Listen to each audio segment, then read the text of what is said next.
Last Monday, we discussed at length some of the positive coping mechanisms that a person can use to deal with anxiety, to deal with stress, to deal with things that weigh heavily upon your mind. But this particular Monday, we're going to look at and identify some of the negative coping mechanisms that maybe you are using now. But now, if you can identify that these things are in fact negative and that they have a detrimental effect on you, and then I'm hoping that you will make the necessary changes so that you can replace these negative coping mechanisms with positive ones. So now let's get into the video and let's see what we can find out. Here are some unhealthy coping mechanisms to watch out for and avoid. Alcohol and other substances can be used to dull or numb the pain of stress, but this effect is temporary, does not resolve the problem, harms us if we do it too much, and can become an addiction. Similarly, overeating or undereating creates an unhealthy relationship with food, can harm us by starving or overfilling our body and creating additional emotional stress. It fails to address what is actually stressing us out. Avoiding the problem by using social media, work, television, sleep, or other distractions can work to prevent us from thinking about our stress, but it does not resolve the stress. Social withdrawal and aggression are also unhealthy ways to cope with stress. We may withdraw if we are overwhelmed and do not have the energy to interact with others. However, interacting with others almost always helps relieve our stress. On the other hand, taking our stress out as aggression or aggravation toward others may leave our loved ones hurt and confused, and may leave us feeling guilty about how we treated them. Finally, self-harm is a dangerous way to cope with stress. If you or someone you know self-harms, please seek professional help immediately. Looking at the video, are there some things that you have to come to grips with in regards to the way that you cope with stress? Some of the things that were mentioned as negative coping mechanisms, unhealthy coping mechanisms, are you engaging in these things right now? Now, make no mistake now, there's no judgment here, okay? But as we mentioned from the beginning, we need to recognize that these are things that we're doing so that we can steer clear of these things, right? So, in review, what are the things that the video mentioned? It mentions there alcohol and other substances. And the reason why this particular point was mentioned is because using alcohol or other substances, addictive substances, they merely distract you from the stress that you're going through. And through prolonged use, now you have two situations that you have to deal with. You have to deal with the stress that you're going through, but then also now you may have to have an addiction that's added to that particular stress. So that's quite clearly a negative coping mechanism. It simply distracts. It doesn't help you to address the cause of your stress. Okay? And then the next one, overeating and undereating. The same thing. It's a negative coping mechanism in response to stress and strain that you might be going through. But what it really does is it puts the body into an unnatural way of operating. You just think about it. If you're conditioning your body to overeat, then you will gain excess weight. And then the more weight that you gain, the more your organs have to work to keep you alive. And so that's absolutely not something that you want to employ as a coping mechanism. And then if you undereat, then it's a possibility that you can become malnourished. And so the nutrients that your body needs to function will not be there. And now you've placed your life in danger. And really in both instances, that's what happened. You're placing your life in danger to distract yourself from the main cause of your stress. Okay? What about the next one? Avoidance. Now, with this particular one, avoiding the cause of your stress, and in some situations can be a positive thing. But now, if this is the way that you use overall to deal with your stress, if you become a hermit, if you withdraw completely from interaction with other individuals, this can be detrimental to you, right? In many cases, individuals who choose to use avoidance as a coping mechanism for stress, sometimes those individuals eventually end up taking their own lives. And so it's necessary to look at which form of coping mechanism you're using and what will be its effect on you. What about the next one? Social withdrawal and aggression. Now, social withdrawal at times, as I mentioned, could be a good thing. Sometimes you need peace and quiet to sit and think about it and to plan and to be meticulous about what it is that you're going to do in the next day or the next week or the next month or the next year. Solitude at times is absolutely a good thing. But if you're going to withdraw and that's your primary coping mechanism, it can be something that causes frustration. It can be something that causes anger. And so that's the reason why the two were linked together, social withdrawal and aggression.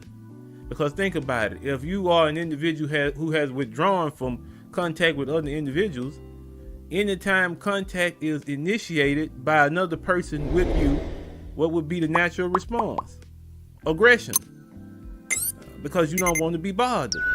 You've withdrawn. You are comfortable not having any interaction with another human being. So quite naturally, any interaction will cause a negative effect on your part. But now, is that a reasonable approach to dealing with stress? Well, the video made it clear that anytime there is interaction with you, with loved ones, with friends, with individuals who truly care about you, that is a positive way to cope with the stress that you're dealing with. So withdrawing from an individual or from mankind in general, you have some people that do that. They don't want to talk to anyone. They don't want to see anyone. They want to be by themselves. And that can be very detrimental to a person's mental health. Okay? And then the last one is one that's very, very important. Self-harm. Individuals doing harm to themselves as a way to cope with the stresses and strains that they may be dealing with. Well, we already know from the name, the designation that's given, that this is not a positive way to deal or to cope, because you're inflicting injury upon yourself. And over time, that need to inflict injury could escalate to the point where, here again, we're at the point where an individual doesn't value their life, and so they take measures to end their own life. See, all of these things, if you look at them individually, are things that cannot bring relief from stress. They can't help you cope.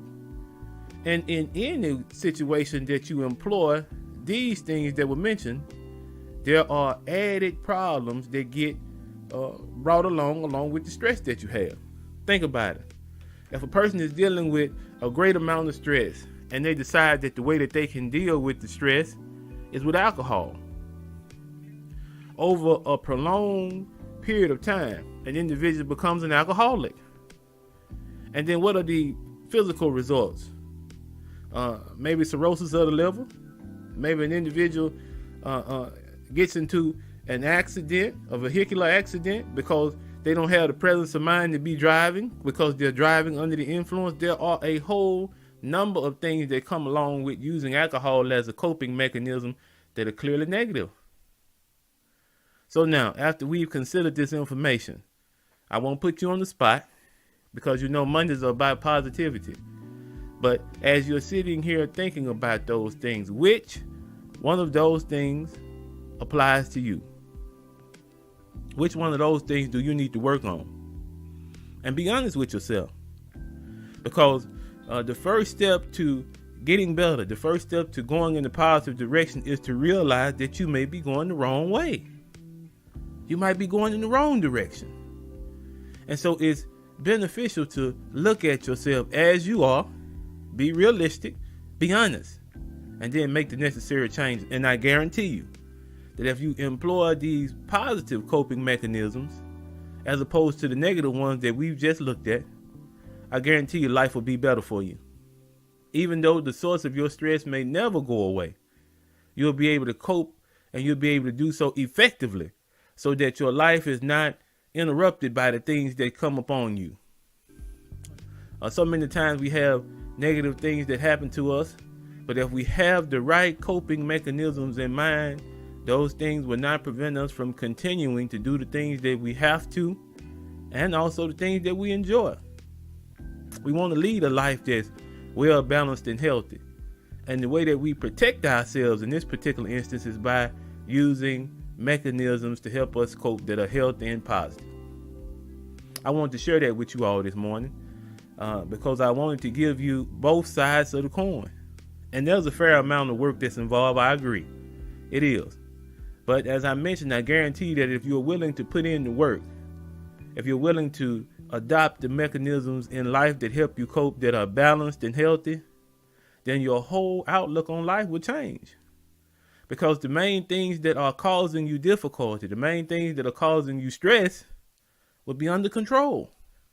And then you can take the energies that you have, that you used to devote to a negative coping mechanism, and now you can take that energy and put it into something positive, right?